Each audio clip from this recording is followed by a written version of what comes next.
were some massive games today. We'll start with the big one. Number 1 versus number 2. First place Inter taking on second place Napoli. This one finished 1-1. Napoli scoring in the 87th minute to get the equalizer there. Also worth noting, Atalanta, who were third, played to a scoreless draw with Venezia, who are in the relegation zone. So a missed opportunity for Atalanta, who right now are third in that 3-horse race for the Italian title. But as we see it, at the moment, Inter 1 point clear of Napoli through 27 games played in Serie A. For more on this, we welcome into the show Gab Marcotti. Gab, Inter are still in first place, but I gotta feel that they come away from this game very disappointed in the fact that Napoli got a late goal and maybe could have got a late winner. Yeah, and I think on the strength of the second half, Antonio Conte said so himself. It was entirely possible that Napoli could have had all 3 points. Inter took the lead with that ridiculous Federico Di Marco, or as they say, Di Marco Armando Maradona, as they were ready to dub him, the ridiculous free kick. But then after that, Napoli took the game to them, and Inter's level really dropped. Lack of energy, injuries as well. Çalhanoğlu playing despite not being fully fit. He had to come off. Di Marco had to come off. We ended up with the weird side of Denzel Dumfries over on the left-hand side. Thuram had to come off. Thuram was poor, but replaced by Correa, who frankly, when he plays like this, hurts your eyes. It felt like a matter of time before Napoli scored. They came close. And yeah, I don't think it would have been scandalous at all if they'd gotten all 3 points. So if you're Simone Inzaghi, in the end, you take the draw. Gab, are Inter still the cold-blooded killers we've always kind of assumed they are? There's been some weird results. The 3-0 against Fiorentina. They lost another one recently against Juventus. The drop points today late in the game. They don't seem to be the Inter of years past. Am I off on that? I don't think you're off. I think they're in a situation. Simone Inzaghi alluded to this. He said, we have to have all our pieces. This is a guy who loves his substitutions, who always makes 5 substitutions, and when his hand is forced, I think he loses his cool a little bit, and it plays into the team. I mean, I think the worst thing Inter could have done was really sit and invite Napoli's pressure in the second half. They can play on the counter, they can press you high and attack you, but it's a long, it's a big feat to be able to go and do that at the Bernabeu, at the Maradona. And I don't think that's what he wanted to do. It's just that once Çalhanoğlu went out, I think he panicked a little bit. I think Inter retreated. I think they got very little out of the strikers, really nothing from Inter in the second half. And, when you've got all those big bodies out there, Philip Billing, who ended up scoring the winning goal, and McTominay, who had to come off, and Lukaku and Buongiorno and the other center backs, at some point Napoli's going to punch it in, and they did, and deservedly so. What about Napoli as far as this title race is concerned, Gab? I know they get the kind of exciting point here, but that's now 5 straight games in league that they've not won. Can they seriously stay in this race? That's a really good question. I think he needs to find different solutions. Now, we have to remember, from Conte's perspective, I think 2 of his most important players didn't play in this game, right? Andre Frank Zambonghisa out, and of course David Neres out. I don't think he would have wanted to play this. Well, he probably would have still played 3-5-2, but maybe not with this setup with Raspadori up there. The way he sees it, since he only trusts a small group of players, when he's got pieces missing, it really affects them.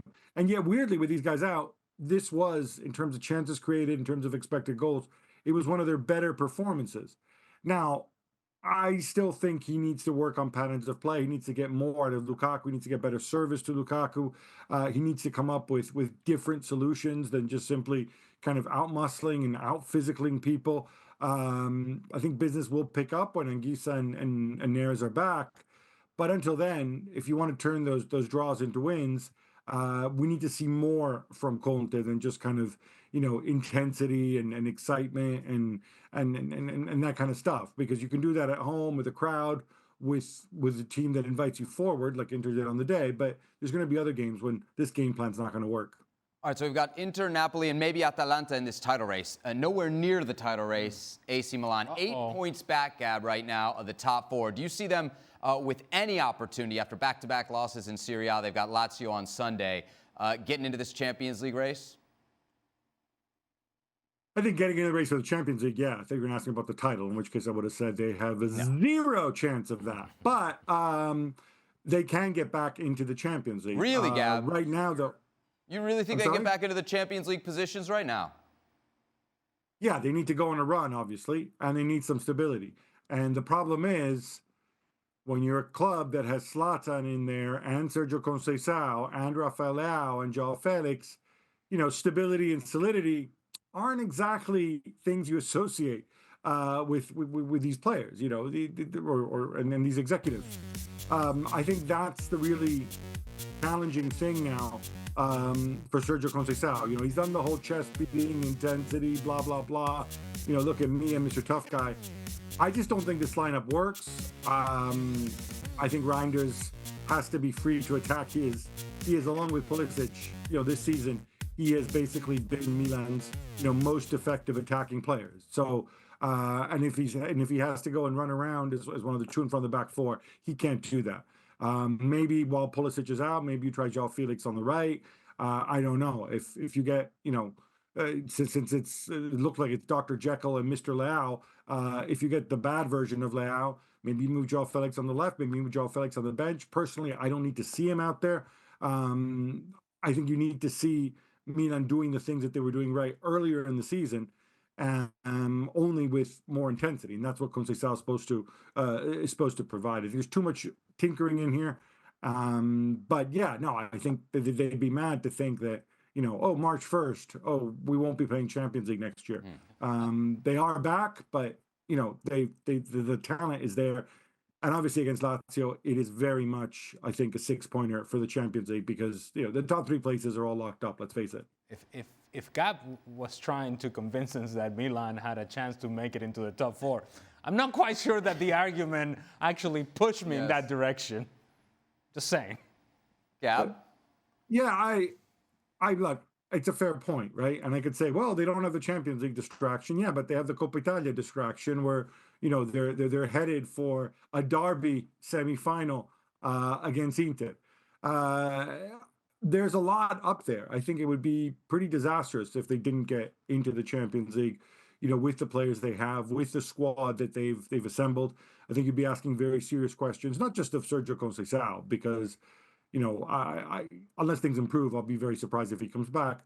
But also of Zlatan and Zlatan's role, right? He was supposed to keep everybody in line, Mr. Discipline, Mr. Tough Guy. And he's found it really, really difficult with Rafael Leao and Theo Hernandez above everyone. When you've got 2 of your supposedly, 3 or 4 best players who just set such a bad example, it does have a knock-on effect to the rest of the side. So it's a big ask, but no, I'm not going to write them off now in early March. Of course not.